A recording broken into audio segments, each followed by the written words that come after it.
Wilson, aqui na conferência de jovens, você tem compartilhado sobre missões e evangelismo.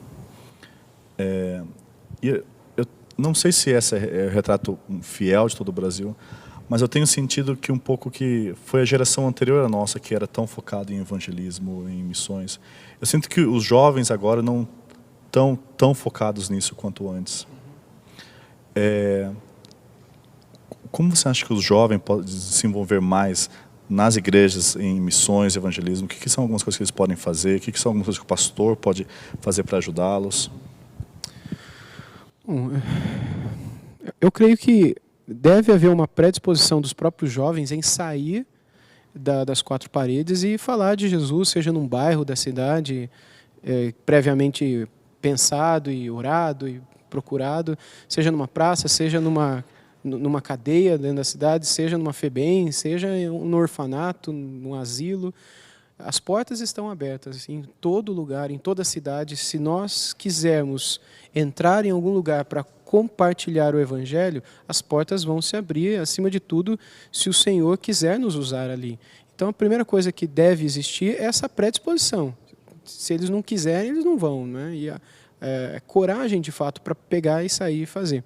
Esse é um ponto. Outro ponto é que, nessa geração anterior, que era um pouco mais voltada para a evangelização, década de 90, principalmente, era focada em evangelização, mas era uma evangelização meio que baseada em métodos, baseada em metodologias, em passos, em regras, em leis, etc. Não que nada disso seja ruim, são apenas uma forma encontrada para compartilhar o Evangelho. Mas a dependência dessas coisas fez com que essa geração perdesse a dependência do próprio Espírito. Eu não vou generalizar, obviamente sempre tem um ou outro que depende do Espírito, mas a grande maioria confiava no método mesmo, e se frustravam, e muitas vezes não conseguiam dormir por causa disso. E eu creio que no tempo que nós vivemos, nós precisamos reviver esse desejo de sair que havia antes, mas agora reformado, não com o método, mas com o próprio Evangelho, sendo explicado de uma maneira simples e genuína na experiência de vida daquela mesma pessoa.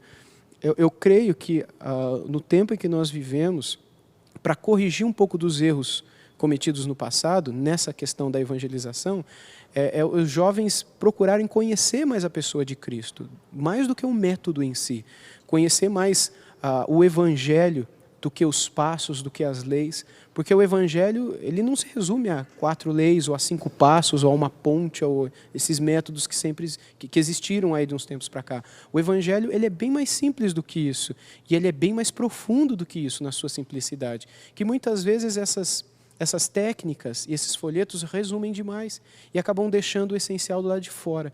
Então, número 1, eu creio que os jovens de hoje, não só os jovens, mas todos nós, precisamos conhecer genuinamente o Evangelho e, através do Evangelho, a pessoa de Cristo.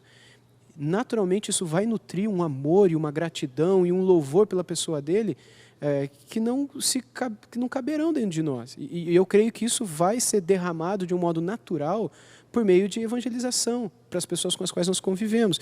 E isso, quando feito em coletivo, vai acabar resultando num transbordar desse Evangelho num asilo, por exemplo, ou uma casa existencial qualquer, num orfanato. Na igreja em que eu sou pastor, os jovens da igreja, os adolescentes, eles se envolvem a cada mês ou a cada 2 meses com esses eventos, digamos assim, onde eles vão para uma casa, um asilo, um orfanato, ou na própria FEBEM, né, Fundação Casa, como ela é chamada hoje. Eles se organizam, se preparam através de pantomimas, de peças, através de músicas, através de um estudo, que eles mesmos vão e fazem. Mas a coisa mais especial de todas não é essa estrutura. O foco não está na preparação da estrutura, mas na preparação da vida deles. É isso que eu acho que um pouco que se perdeu no passado. A preparação muito com o foco, com o evento, com a luz, com o assento, com a iluminação, quem vai ser o pregador, do que com a vida. Então, eu entendo que o evangelismo deve ser encarado mais como uma vida, um estilo de vida, do que como um evento, como um programa da igreja.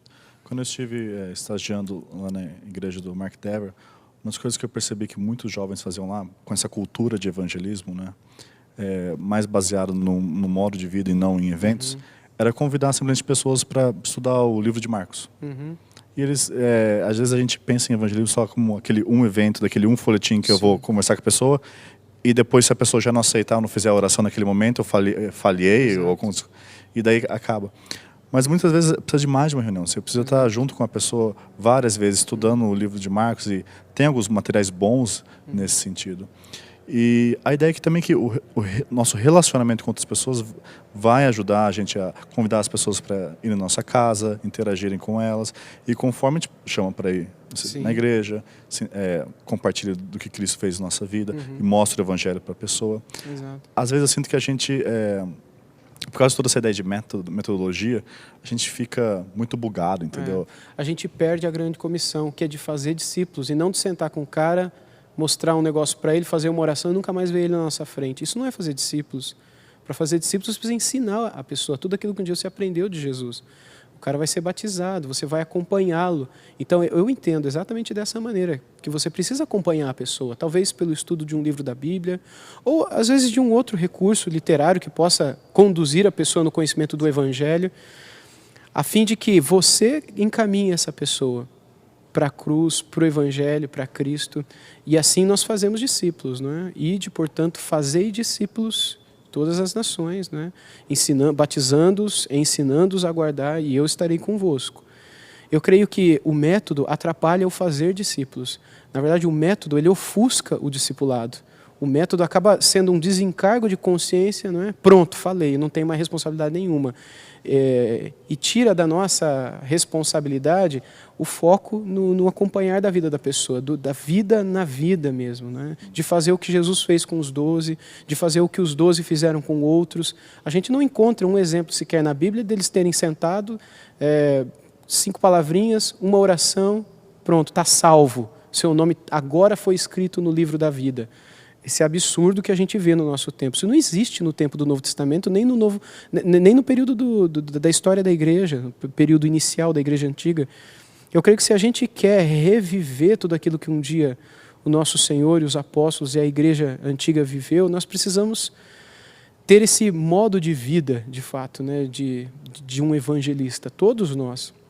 E para isso tem que ter disposição, para isso precisa ter comunhão, porque como é que a gente vai falar de quem a gente não conhece, né? Como é que a gente vai falar de alguém que a pessoa tem que amar, que aquilo é bom, que ela vai ter paz, sendo que eu não tenho paz, eu não sinto nenhum amor, eu sinto um amor por ele e um amor pelo pecado, eu estou meio que dividido, eu vou falar do quê? Eu não tenho que falar, eu tenho que fechar minha boca, eu tenho que buscar o Senhor, eu tenho que arrepender dos meus pecados antes de eu me envolver com qualquer evento evangelístico, né? Que as pedras clamem, mas não um hipócrita, né? Conforme você disse na pregação de hoje, falar de alguém que você ama é um prazer e não um fardo. Exato. Obrigado, Wilson. Amém.